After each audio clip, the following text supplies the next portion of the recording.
It is 1969, and somewhere in a nondescript government building in Virginia, a small team of engineers is doing something that has never been done before.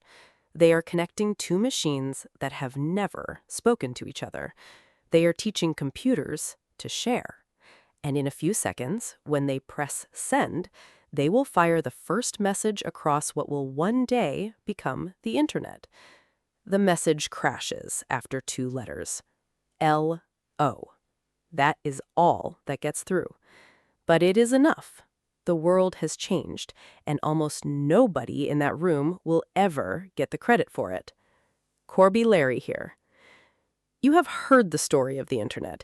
You have been told it was born in garages in Silicon Valley, nurtured by tech visionaries with turtlenecks and venture capital, handed to the world by companies whose logos you recognize. You have been told the story wrong. The real story begins with a defense contractor, a man named J.C.R. Licklider, and a project so classified that its most important breakthroughs happened in complete silence.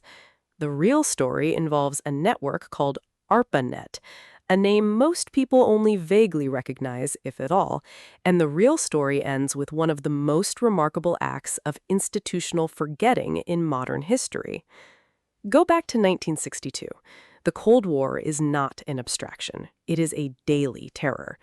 Nuclear war is not a question of whether, but when, and the United States government has a serious problem. All of its command and communication infrastructure runs through centralized hubs. A single Soviet strike on the right city could sever the entire military communication network. The generals know it, the scientists know it, and a small, eccentric psychologist turned computer theorist named J.C.R. Licklider knows it too. Licklider is not a typical government man. He does not think in silos. He does not think in weapons. He thinks in networks. He has been writing since 1960 about something he calls the Intergalactic Computer Network, a global system where machines talk to each other, where information flows freely between nodes, where no single point of failure can bring the whole thing down. His colleagues think it's a fantasy. ARPA, the Advanced Research Projects Agency, hires him anyway. Licklider becomes the first head of ARPA's Information Processing Techniques Office in 1962, and he starts funding something extraordinary. He funds research at MIT, he funds research at UCLA, Stanford, UC Santa Barbara. He writes a series of memos, he calls them the Intergalactic Correspondence, addressed to the research community, laying out a vision of interconnected computing that reads today like a blueprint for everything you do on your phone before breakfast. He never builds the network himself, but he makes it possible for someone else to build it. That someone is Larry Roberts. Roberts is a different kind of man. Where Licklider is the visionary, Roberts is the engineer who refuses to let the vision stay theoretical. By 1966, Roberts is the chief scientist at ARPA's IPTO, and he has one mission: make the computers talk. Not just share data, talk. Send messages, route information across distances dynamically so that if one path is blocked, the signal finds another. He calls this packet switching. The idea had been developed independently and nearly simultaneously by Paul Barron at Rand Corporation and Donald Davies in England, and this is one of the quiet tragedies of the story, the way the same brilliant idea surfaced into three different minds at once, and how history would only remember one of them. Roberts takes the concept and makes it real. He writes the specifications for ARPANET. He manages the contract process. He drives the whole machine. In 1969, the first 4 nodes of ARPANET go live: UCLA, Stanford Research Institute, UC Santa Barbara, University of Utah. 4 machines, 4 locations, one network that has never existed before. That first message, LO, not hello because the system crashed before the third letter arrived, is sent from UCLA to Stanford on October 29, 1969. The man on the receiving end, Bill Duvall, confirms it over the phone. 2 letters, 1 handshake, the Internet's first breath. And then something strange happens. The network grows. Slowly at first, then faster. By 1971, there are 15 nodes. By 1973, 23. Email is invented on ARPANET in 1971 by Ray Tomlinson, a quiet engineer at Bolt, Beranek and Newman, the private contractor that ARPA had hired to build the network's hardware. Tomlinson chooses the @ sign to separate usernames from host computers.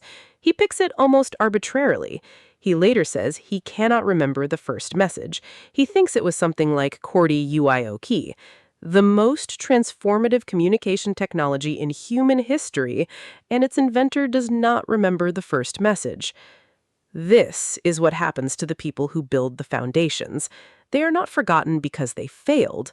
They are forgotten because they succeeded so completely that everything they built became invisible infrastructure, the thing underneath the thing everyone else is famous for. By the late 1970s, ARPANET is thriving in the academic and military world, but it is also quietly dying a bureaucratic death. The Department of Defense is nervous about the network's openness. Universities are pushing for a system that serves researchers, not just defense contractors. The organical architects are being shuffled out, replaced by committees, replaced by policy, replaced by the slow institutional machinery that always consumes the things it cannot understand. The transition happens in 1983. ARPANET splits into two: MILNET for military traffic, ARPANET for academic research. But even this is temporary. The real shift comes in 1985, when the National Science Foundation builds NSFNET, a faster, broader backbone for academic computing. ARPANET begins its decline. By 1990, it is decommissioned entirely. Shut down, retired. The machine that made everything possible turned off quietly. Without a press release, the world noticed. There is no monument. There is no museum wing. There is no ARPANET logo on the corner of your screen.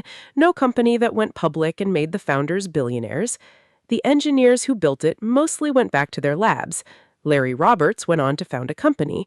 JCR Licklider kept writing, kept thinking, kept pushing the ideas further until his death in 1990, the same year the network he made possible was shut down. He died without knowing what it would become.